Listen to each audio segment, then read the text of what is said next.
Yo, hello guys and welcome back again to another Minecraft tutorial. In this video, I will show you how you can actually install resource packs or texture pack or whatever you call it into your Minecraft. Basically, what this resource pack does is it adds more texture to your game or like completely changes the looks of your game.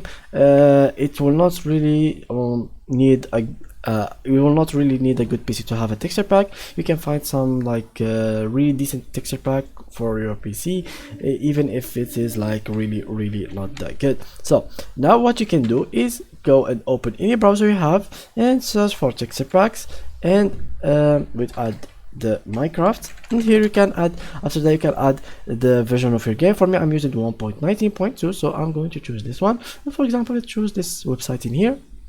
And you can here from this place you can download whatever texture pack you want. Don't go for like super realistic ones. If you have a bad PC, go for decent ones. For example, I'm here, I have an example of like a good resource pack without any high quality textures like this one. It's really decent, looks really good. And yeah, how you can download it, just go down and choose whatever version you have in your PC. For example, I have the 1.19, and then it will open this page, and from there, as you can see, you can just go and open your Minecraft, click on options, resource packs, open pack folder, and it will open this folder for you.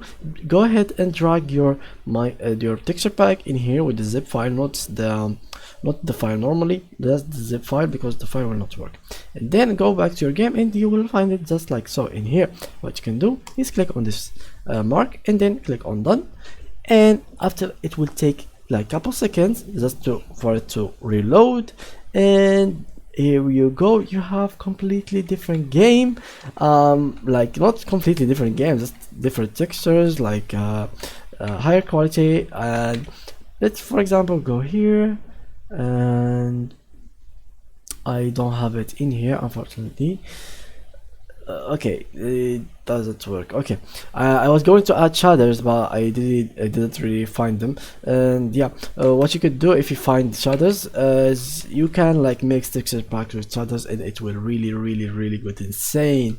It will really be like really insane pack, and it will be so realistic. But again, don't use it with a really bad PC. Use it with a really good PC. You have GTX or like RTX or so. It will be really good for you and really satisfying for your eyes. So hey guys, thank you guys for watching, and see you in the next tutorial. Bye bye.